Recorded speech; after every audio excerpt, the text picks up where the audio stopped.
The premise of this presentation is that mass is the fabric of space and energy intertwined.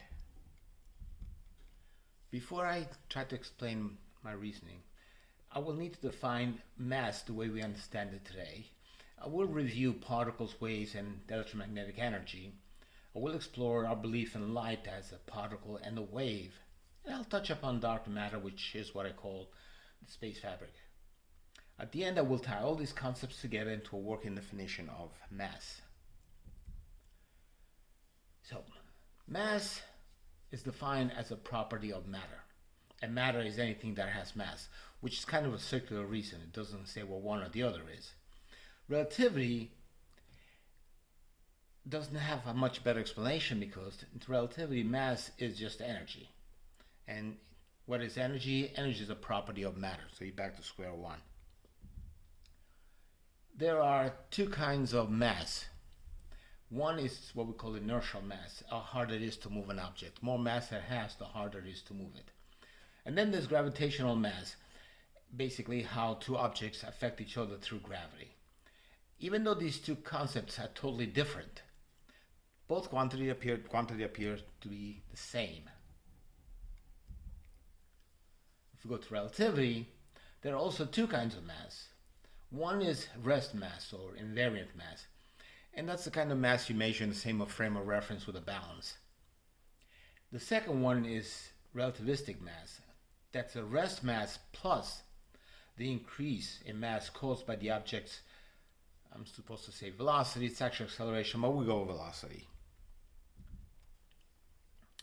In relativity, because of mass energy equivalence, means one and the other are the same, rest mass has rest energy associated with it, and that's equals mc squared.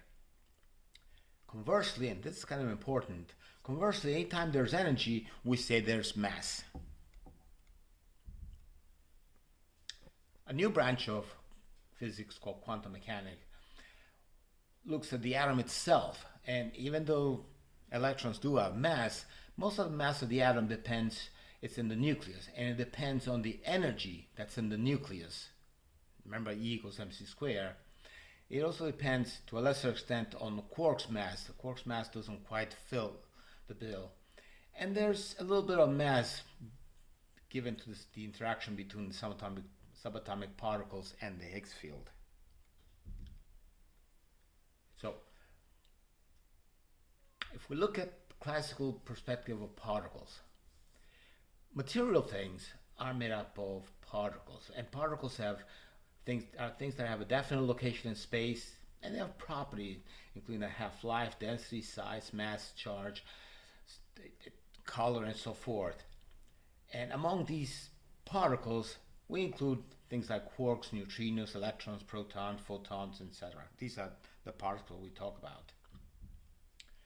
A new branch of quantum mechanics called quantum field theory assumes that the universe is filled with fields. And these fields create particles. So an excitation in the electron field is seen as an electron.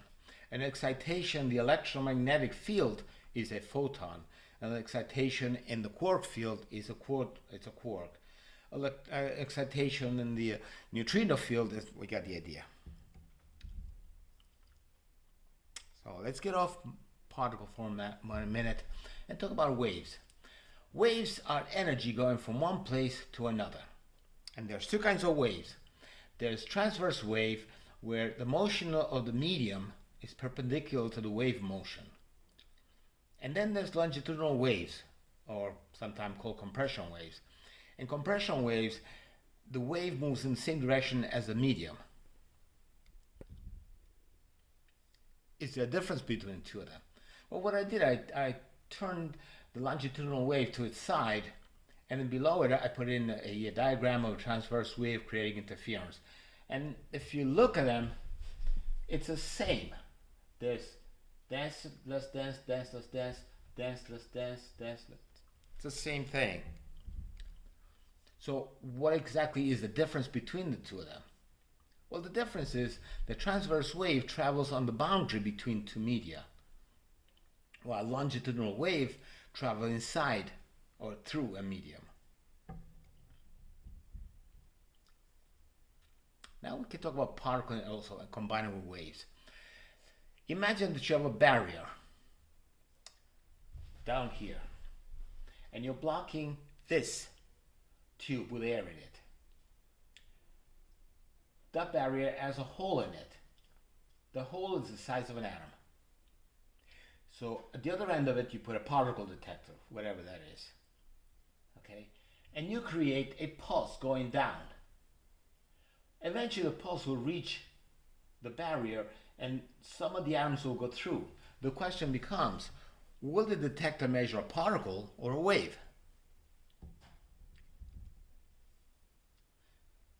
Along similar lines, light is believed to be a type of transverse wave.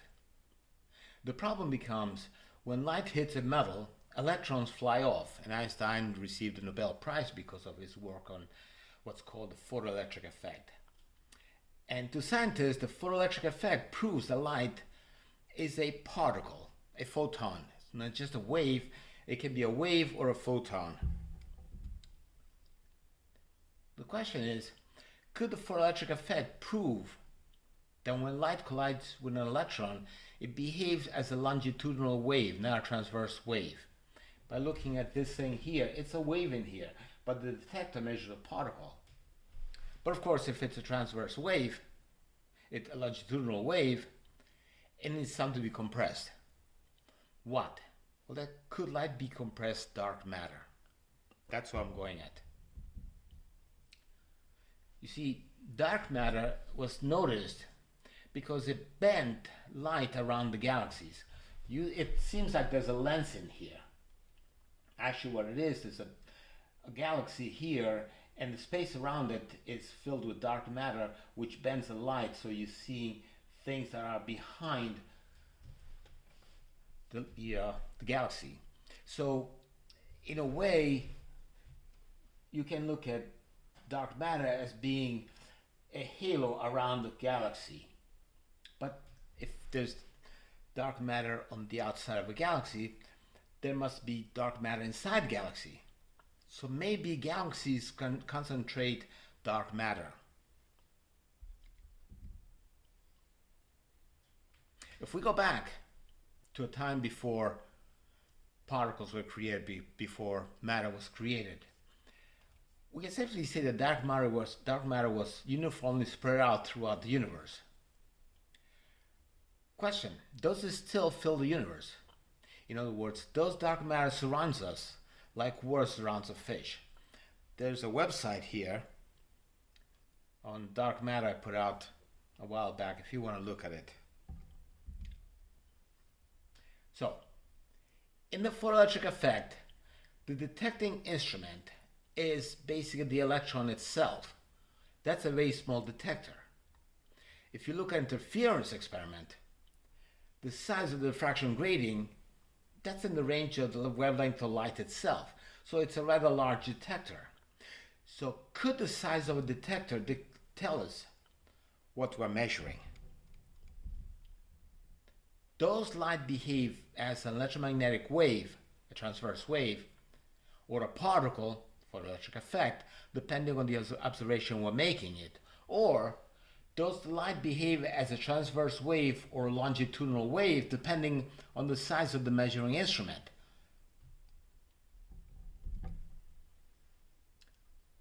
So, to summarize the whole thing, we have no good definition of what mass is, but clearly energy associated with mass.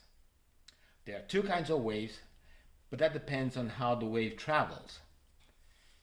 And we believe electromagnetic energy, light, can be a wave or a particle depending on the observation we're making. But it's also possible that the size of the measuring instrument, it affects what we're seeing. And light is actually compressed dark matter. So let's take light as both a wave and a particle. Electrons jump from a high energy level to a low energy level. And when it does so, it compresses dark matter, which is a wave now. That compression creates an electromagnetic wave.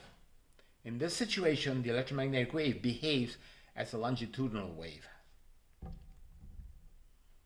turning it around. When electromagnetic wave strikes an electron, the wave, which is compressed dark matter, behaves like a particle. It has mass and it has momentum, velocity, which is momentum, but it's not self-contained as a particle. So the photon momentum kicks the electron to a higher energy level or out of the atom altogether. So in this perspective, a photon is dark matter concentrated by energy. And as the frequency of the electromagnetic wave increases, the amount of dark matter in the wave increases also. So now, if we take a look at particles of dark matter, and they assume they have a slight attraction, a very weak attraction, a fifth force of nature. If two photons, compression waves again, with the right amount of dark matter collide, the weak attraction of dark matter overcomes the electromagnetic energy and creates a particle, which now with dark matter with stored energy into it. And if you go to high speeds, a quark and antiquark can also be created. So how is the energy contained in the particle itself? Well, everything spins, not as quantum mechanics sees spin, like the electrons have a spin of a half and a photon is a spin of one. See, what's happening in dark matter attraction creates a particle. Energy spins them to relativistic speeds, very, very fast. So basically, in this perspective, particles are small vortex of dark matter in dark matter. Well, there can be a range of energy, and therefore we expect a range of masses. But it seems that nature limits to how many stable mass particles are possible. In other words, particles are quantized. And it restricts itself to neutrinos, electrons, and up and down quarks. And they're antiparticle, obviously. You can have other particles, but they must move very, very fast, because if they stop, they decay. So, as an example, if you have an electron moving at 99.999% the speed of light, and we look at it, it looks like a muon.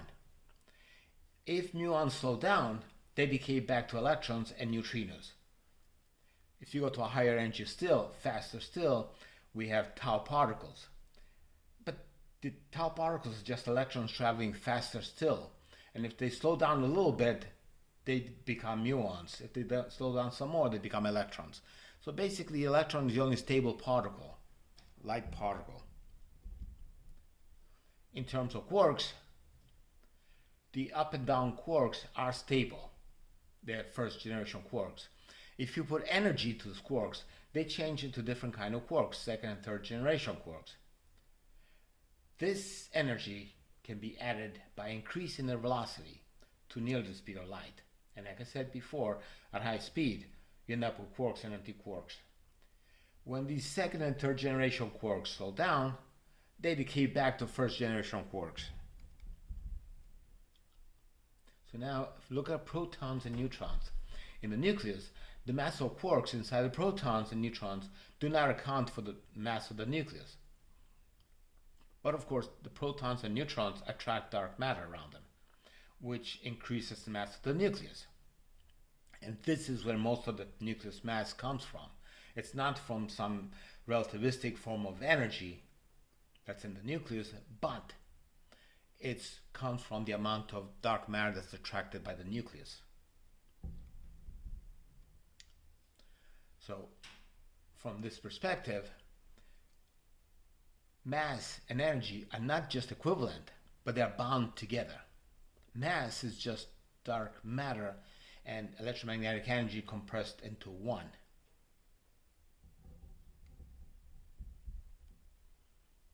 So when antimatter and matter touch, the particles unwind. Energy is released and space expands a little bit. So if an electron and a proton meet at low speeds, two gamma rays are formed along with neutrino because you have to get rid of energy. And